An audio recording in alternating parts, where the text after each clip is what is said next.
100만 폐업 시대라는 거는 자영업을 하시는 분들의 입장이 100만 폐업 시대인 거지, 공급하는 우리 입장에서는 그들이 폐업을 하든 말든, 잘 나가는 사람이 2호점, 3호점, 100호점은 늘리든 말든, 저희는 올바른 입지에 괜찮은 상권에 공실만 없는 곳에 잘만 투자를 한다고 하면 진짜 괜찮은 거거든요. 그래서 그런 부분들 한번 쭉 설명드리려고 오늘 준비를 한번 해봤고. 100만 폐업 시대 상가는 진짜 끝난 걸까? 상가 투자 무섭지 않습니다. 제대로 알면 기회입니다. 네. 상가 사면 상가집 된다고 누가 막 그랬거든요. 네네네네. 네. 요즘에 뉴스가 되게 무서워요. 언론사에서도 어떤 어그로성 타이틀을 걸어야 또 조회수도 나오고 시청자가 나오니까 100만 폐업 시대, 조금 더 과격하게는 110, 120만 폐업 시대라는 타이틀을 걸고 뉴스가 정말 많은데, 실제로 저희들이 시장에 나가보면 공실이 없습니다. 아니, 그게 무슨 얘기냐면, 공실이 많은 지역이 따로 있는 것이고 공실이 없는 핵심 요지의 상권이 따로 있다는 거죠. 예를 들어서 얼마 전에도 제가 쇼츠 영상을 하나 올려드린 적이 있는데, 삼본역 아시죠? 네, 네. 일기신도시. 삼본역 앞에 한 평의 월세가 얼마 받는지 아십니까? 아니요. 80만 원입니다. 한 평에. 한 평이요? 네, 한 평에 80만 원입니다. 그럼 10평이면 800입니까? 네, 맞습니다. 자, 그 다음에 범계역으로 가보시면, 범계역은 더 심합니다. 거기는 뭐 네. 너무 유명한. 너무 유명한 상권이지 않습니까? 거기에는 한 평에 100만 원을 넘게 받습니다. 말이 안 되는 거죠. 그러니까 100만 폐업 시대는 그들이 영업을 못해서, 또는 이제 시장 경제가 당연히 안 좋은 거 맞으니까 어쨌든 자영업자가 힘든 건 맞아요. 그것도 인정합니다. 네. 예, 실제로 이제 나가보면 뭐 장사가 안 된다는 임차인 분들도 계시고, 하지만 반면에 저희가 상가 투자를 하는 공급장 입장에서는 올바른 지역에 잘만 투자를 한다고 하면 폐업이 돼서 나가는 분, 임차인이 또 손바꿈이 자주 일어날 수 있겠지만 항상 대기 수요는 있다는 거죠. 대기 임차인이 늘 있습니다. 실제로 100만 폐업 시대고 뭐 100만 명이나 문을 닫았다고 하지만 제가 가지고 있는 상가도 보면은 대기 임차인이 있습니다. 놀랍게도 경기도 외곽 지역에 들어오려고 기다리고 있습니다. 기다리고 실제로. 있는 거군요. 실제로. 그러면 결국에는 사람들이 안 해보고 그냥 언론에 대한 그런 프레임, 그런 뉴스를 보고서 그냥 겁부터 먹는 거죠, 사실. 유명한 인플루언서 분들의 그런 컨텐츠를 좀 챙겨보는데, 그분들이 다루는 내용도 당연히 맞고요. 그게 팩트입니다. 그 지역을 실제로 가보시면 그렇게 될 수밖에 없는 자리인 거죠. 예를 들어서 요즘에 한참 방송에 많이 나오는 거북섬. 거기는, 네, 시가 MTV 거북섬. 그곳 같은 경우는 제가 2년 전에 말씀을 한번 강력하게 드린 적이 있어요. 여기가 관광형 개발 지역이기 때문에 상가 투자가 하시면 안 된다. 그러니까 관광형 목적으로 지어진 그 개발 도시는 사람이 많이 안 살고 일자리도 없고 사람이 놀러 오지 않으면 소비를 하지 않을 거기 때문에 그런 지역은 절대로 투자하시면 안 된다. 분양도 받지 말아라고 정말 뜯어 말렸거든요. 근데 엄청 많이 분양받았어요. 왜냐면 그때 당시에 아파트 가격이 진짜 말도 안 되게 높을 때, 21년 막 치고 올라갈 때, 22년 이때. 그러니까 사람들이 돈은 많죠. 코로나 때문에 돈은 많이 풀었기 때문에 유동성은 많고 어디에다 투자를 해야 될지는 몰라. 그때 당시에 뭐 생수기라든지 오피스텔 줄 서서 받을 때, 그때 그 돈이 분양상가에도 많이 흘러갔거든요. 그때 한참 이제 열심히 이제 홍보했었던 뭐 그런 거북섬, 네, 그런 곳에 이제 분양이 많이 됐는데 사실 많이 안타깝죠. 실제로 거기 가보시면 들어가면 안 됩니다. 자영업자도 당연히 마찬가지로 들어가면 안 되고, 저희는 그런 것들을 한 단계부터 차근차근히 공부해 보면 네. 거기는 지도를 보자마자 투자를 하면 안 된다는 걸 알 수 있습니다. 네, 준비가 안 된 상태에서 투자를 하니까 자꾸 실수가 나오는 거지, 처음부터 제대로만 준비를 한다고 하면 진짜 최고의 기회라고 봅니다. 코로나 이후에 상가 공실률이 역대 최고치 이렇게 되어 있는데, 코로나 때 진짜 너무 안 좋았어요. 왜냐면 이제 집합 금지 명령 때문에 뭐 체육시설부터 해서 뭐 교육시설부터 해서 이제 사람이 모일 수 없도록 그렇게 해버리니까 네. 진짜 안 좋았어요. 그래서 공실이 그때 정말 많았죠. 근데 곰곰이 생각해보면 그때 잠깐만 힘들었던 거지, 그 시간이 조금 지나고 나서는 또 바로 회복이 됐거든요. 잠깐 아니었는데 좀 한 2년 가까이. 네. 근데 그때 이제 바뀌면서 좀 사라진 업종이 있는 거고, 그때 남아있던 업종들은 더 2단계, 3단계 더 발전이 됐고, 그런 업종에 대해서 일을 좀 하시면 편하거든요. 네. 그리고 그때는 이제 코로나 이때는 생각해보시면은 뭐든지 다 가격이 전부 다 저렴할 때였었습니다. 코로나 이후에 시장 경제가 안 좋으니까 돈을 많이 풀고, 돈이 엄청 많이 풀리니까 가격이 점진적으로 싸지는 느낌이고, 그때부터는 진짜 뭐든지 다 올랐거든요. 생각해보시면 코로나 때랑 지금이랑 비교해보면 안 오른 게 혹시 뭐가 있을까요? 그러니까요. 네, 뭐 애들 학원비, 장기수선 충당금도 많이 올랐다고 하더라고요. 그때에 비해서 한 3배, 4배 올랐다고. 네, 그런 것뿐만 아니라 솔직히 직장인들 월급 빼고 다 올랐습니다. 월급 빼고 다 올랐는데 곰곰이 생각해보면 상가가 그때 가격에서 멈춰있다는 걸 알 수 있어요. 그런 내용을 좀 설명을 찬찬히 한번 드리고 싶고, 자, 명동상권도 요거는 이제 지금 많이 회복이 됐죠. 죽음의 골목 같은 경우도 보면은 요게 시장 분위기가 좀 바뀔 뿐이지 잘 되는 곳은 늘 잘 되는 것이고요. 오늘 좀 금리에 대해서 좀 얘기를 많이 해보고 싶거든요. 네. 자, 예전에 21년도 이전에는 거의 제로금리 시절이기 때문에 금리 추이가 되게 이제 뭐 2% 이렇게 였었다가 22년대 급격하게 올라가면서 실제로 제가 처음에 이때 상가를 매입하려고 했었을 때는 저희가 급매물도 같이 보거든요. 경매랑 공매, 뭐 신탁공매도 당연히 같이 보지만 네. 이때 당시 일반 매물을 한번 시장에서 한번 찾아보면은 월세에 기반해서 수익률로 매가가 산정이 되는 게 상가 상품인데 부동산에서 이때는 21년도, 22년도 이때는 5% 찾기도 정말 힘들었습니다. 5% 찾기도 정말 힘들었어요. 근데 이때 상가를 사셨던 분들이 이제 또 답이 안 나오는 게 이자가 대출을 받으면 7%가 넘어갑니다. 진짜 높을 때는 대출 이자가 8%예요. 그러면 어떤 일이 벌어지느냐?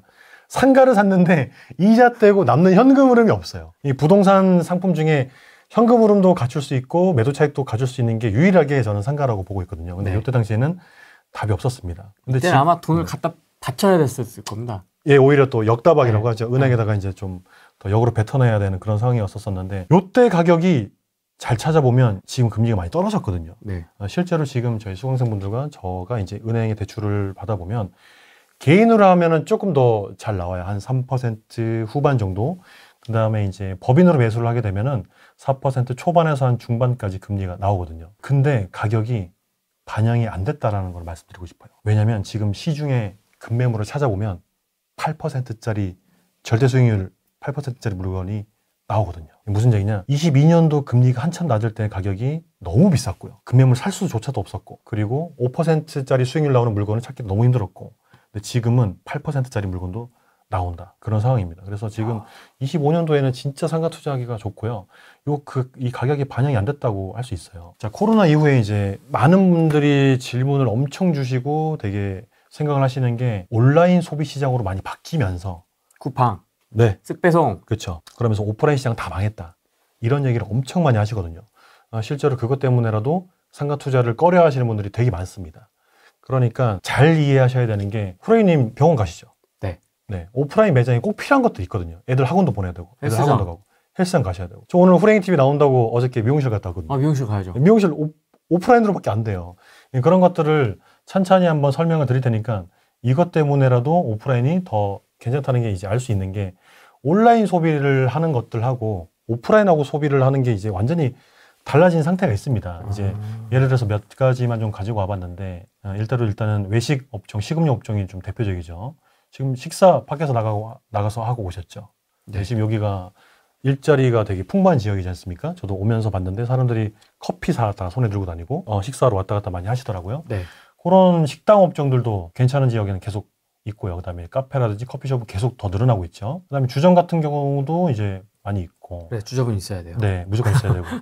그다음에 뭐 테이크아웃이 뭐 되겠지만 패스트 매장 같은 것도 당연히 있어야 되고 이런 것들이 배달이 되죠. 그러니까 온라인 시장으로 배달이 늘긴 했지만 직접적으로 저희가 쓸 때는 꼭 필요한 식음료 업종이기 때문에 이게 없어질 수는 없습니다. 맞습니다. 네, 정말 아까 말씀드렸던 뭐 거북섬이라든지 뭐 해영 그런 뭐 관광 테마 지역에 있는 그런 것들 빼고는 사람이 많이 살고 일자리가 풍부하고 예를 들어서 교통망이 훌륭한 지역이라든지 일기 신도시, 서울 내 그런 지역들에는 무조건 필요한 업종이라는 거죠. 자, 다음으로 아까 방금 병원 얘기했는데 이 병원도 늘 있습니다. 어딜 가나 있고 신도시에 가도 있죠. 네, 그다음에 신도시에서 또 조금 오래된 구도심에 가보면 구도심에도 당연히 뭐 정형외과라든지 뭐 내과라든지 늘 있는 거고. 자, 그리고 요즘에도 또 뭐 재활치료센터, 건강검진센터 무조건 필요하고요. 어디 뭐 지방 소도시를 가시더라도 무조건 필요한 기관이기 때문에 그런 의료 쪽도 반드시 좀 필요하게 되고.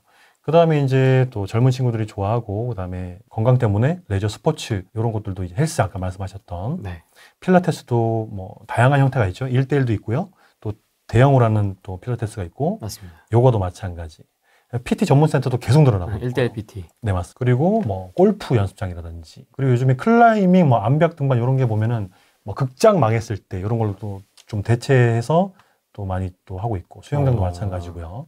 뭐 복싱, 주짓수, 무술 뭐 이런 것들도 보면은 온라인으로 어차피 안 됩니다. 이거는 저희가 안 다닐 수가 없는 그런 스포츠 레저 업종에 대한 것도 분명히 신체 활동 특성상에 생각해 봤을 때 대면 이용이 필수니까 이런 것들은 무조건 필요한 업종이라고 할 수 있죠. 그렇죠. 네. 자, 그다음에 제가 미용실 잠깐 얘기했는데 미용실 가야죠. 가야죠. 네, 우리 엄마들도 네일 아트를 하러 가야죠. 이게 온라인으로 안 되지 않습니까? 피부 관리샵도 이제 앞으로는 제가 생각했을 때 앞으로 피부 관리샵, 미용실 뭐 이쪽은 더 좋아질 거라고 생각을 하거든요. 왜냐하면 할 게 없어요. 이제 엄마들이 이제 남편 네, 이제 출근시키고 애들 학원 보내놓고 뭐 공방이라든지 뭐 자기가 어떤 뚜렷한 직업이 없으면 할 게 없기 때문에 뭐 취미생활도 해야 되고요. 네. 뭐 운동도 가셔야 되고 이런 거에서 이제 엄마들하고 스트레스도 좀 풀면서 네, 그렇기 때문에 이게 실제로 매출이 꽤 잘 나옵니다. 네, 제가 가지고 있는 상가에서도 보면은 미용실이 계속 들어오고요. 네, 네일샵 이런 피부 스타일 업종이 가짓수가 엄청 많습니다. 우리가 알지 못하는 가짓수가 정말 많아요. 뭐 염색방이라든지 뭐 붙임머리라든지 그러니까 정말 디테일하게 세부적으로 카테고리가 쫙 나눠져 있거든요. 한 줄로 정리해보면 외모 쪽, 스타일 관련 쪽 서비스가 엄청 많습니다. 이런 것들도 온라인으로 안 되죠. 네, 그렇죠. 네, 무조건 안 됩니다. 그 다음에 이제 학구열 또 이제 엄마들 좋아하는 그런 교육, 학원업종은 두말할 것 없이 비대면 수업도 있긴 하지만 물론 그렇죠. 동영상 강의가 있긴 하지만 한계가 이제 명확하게 있고 요즘에 또 뭐 스터디 카페라든지 그 다음에 이제 관리형 독서실이라든지 그런 실습 체험형 그런 학원 교육도 무조건 필요합니다. 세탁소 뭐 집에서 빨래는 하겠지만 네. 네, 요즘엔 또 오피스텔 많은 지역에는 또 세탁소가 또 필수로 들어가게 되는 거고 자동차 정비소 뭐 애견도 보면은 정말 다양하죠. 애견 미용실뿐만 아니라 뭐 호텔, 맞아요. 네, 유치원, 맞아요. 네, 여기 온라인으로 안 됩니다. 맞아요. 업종이 계속 트렌드가 바뀌고 있는 거죠. 온라인으로는 대부분 이제 옷이라든지 뭐 식음료 이런 거 이제 배달을 하긴 하는데 오프라인도 업종이 계속 새로운 게 생겨나고 또 살짝 바꿔서 또 생겨나고 새로운 것들이 계속 생겨나고 있습니다. 동물병원도 마찬가지 잘 되고 이런 것들은 없어지지 않잖아요. 다이소, 뭐 LG 베스트샵, 삼성 서비스센터. 그다음에 우리가 좋아하는 부동산 중개사무실. 네. 네, 없어지지 않죠. 자, 이렇게 보시면 온라인 시장이 커졌다고 하지만 결국에 오프라인에서 쓸 수밖에 업종들은 꼭 있어야 되고 그런 업종들도 형태가 조금씩 바뀌면서 더 늘어나고 있고 네, 그렇게 따졌을 때는 그럼 결국에는 뭐냐 사람이 좀 많이 살고 우리가 필요한 업종들이 좀 잘 모여있는 그런 항아리 상권에는 되게 좋거든요. 그래서 제가 좀 잠시 후에 설명을 드리겠지만 네. 항아리 상권을 좀 집중적으로 좀 보고 투자를 하시는 게 좋지 않을까. 예를 들면 항아리 상권이 뭐가 있어요? 뭐 아까 말씀드렸던 삼본역 자체도 그렇고요. 그 다음에 이제 얼마 전에 경매 낙찰이 됐었던 그 철산역 주변 그런 지역에 가보시면 실제로 사람이 바글바글 하거든요. 거기도 보면 1층에 한 평당 임대료가 40만 원, 50만 원. 바닥 권리금도 엄청 녹이 깔려 있고. 그리고 제가 자주 가는 1층에 차가 다니지 않는 로데오길이라고 하거든요.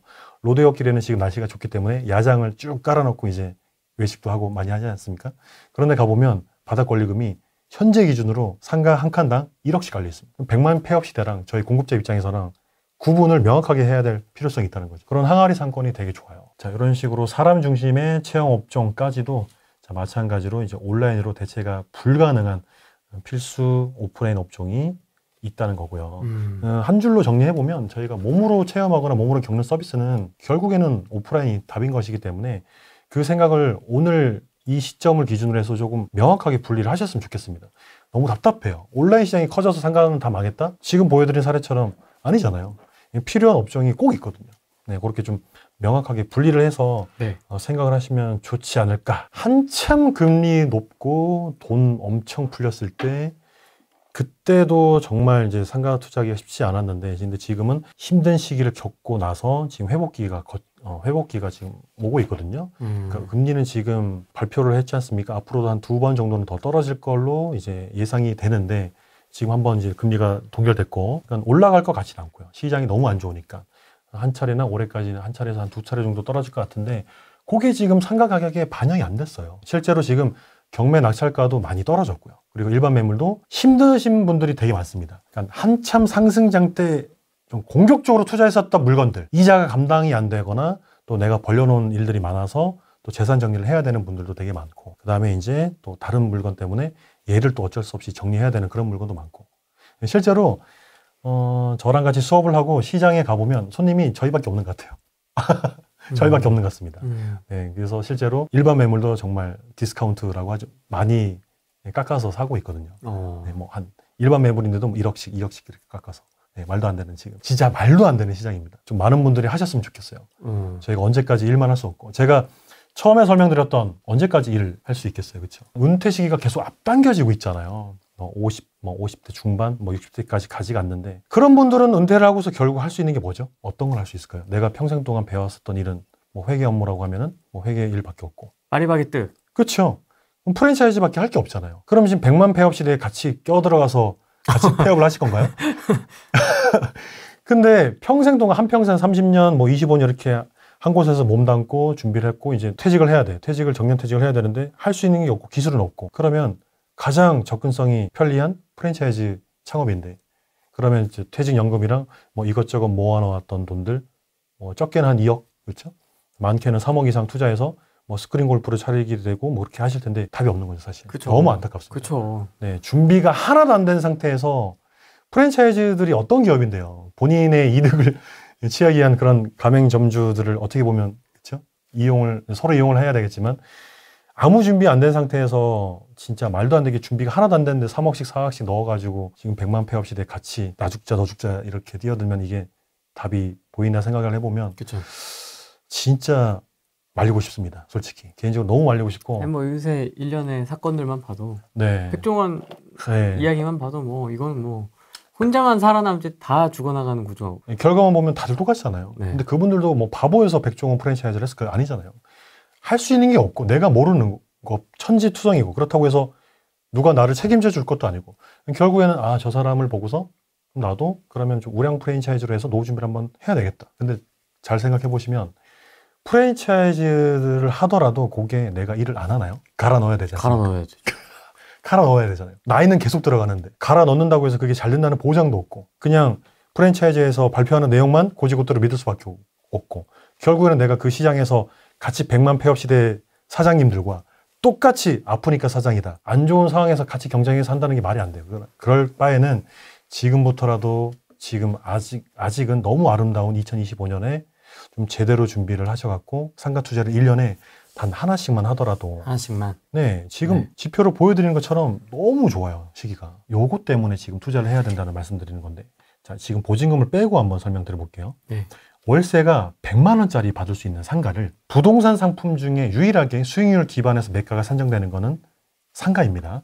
자, 100만 원짜리 받을 수 있는 상가가 7% 수익률로 매가를 산정해 보면 1억 7,100만 원짜리 상가인 거예요. 그렇죠? 근데 지금 이자가 말씀드린 것처럼 떨어지고 있다고 했잖아요. 지금 이자가 떨어지고 있습니다. 실제로. 2022년 한참 높을 때 7%, 8%가 아니라 지금 떨어지고 있어요. 그러면 지금 저희가 일반 시장에서 7% 절대 수익률짜리 8%짜리 물건을 살 수 있다고 말씀드렸는데 지금 금리가 떨어지고 있는데 만약에 예를 들어서 5%에도 거래가 된다. 돈이 너무 많이 풀려서 아파트도 투자 못하고 지금 정책 때문에 아파트 투자도 좀 하기가 애매한데 뭐 코인이든 뭐 주식이든 뭐 여러 가지를 하시겠죠. 그래도 상가 쪽에도 돈이 올 거란 말이에요. 지금 반영이 안 된 시점에서 최소 1년, 한 2년 정도 지났을 때 5%에 만약에 거래가 된다. 그러면은 똑같은 월세 100만 원짜리 받는 상가가 5%의 수익률로 거래가 된다고 하면 매가는 2억 4천인 겁니다. 금리를 고려했을 때. 예, 상가는 금리에 반영이 되거든요. 상가 투자할 때는. 수익률도 이렇게 2%밖에 차이가 안 나지만 매가가 지금 얼마가 차이가 나죠? 4천, 5천, 6천. 최소한 6천만 원. 이게 뭘 시사하냐면 부동산 투자 상품 중에서 유일하게 두 마리 토끼를 다 잡을 수 있는 거는 저는 상가라고 생각해요. 현금 흐름, 그 다음에 매도 차익까지 같이 줄 수 있는 거는 저는 상가만 가능하다고 생각합니다. 정말 놀라운 게 제가 뜬구름 잡는 얘기를 하는 게 아니고요. 이게 거꾸로 되어 있다고 보시면 돼요. 2022년 때 보시면 역전됐어요. 네, 역전됐었을 때 그때가 이 상황이었거든요. 이게 2번이 5%짜리가 올라가고 이게 7%짜리가 내려갔다고 보시면 되는 게 그때는 5%짜리도 힘들다고 했잖아요. 5%짜리 수익률 나오는 상가도 사기가 힘들다고 했습니다. 경매도 마찬가지고. 근데 지금 어때요? 네, 7%에도 살 수 있다. 그 시기가 반드시 올 거라고 저는 생각하거든요.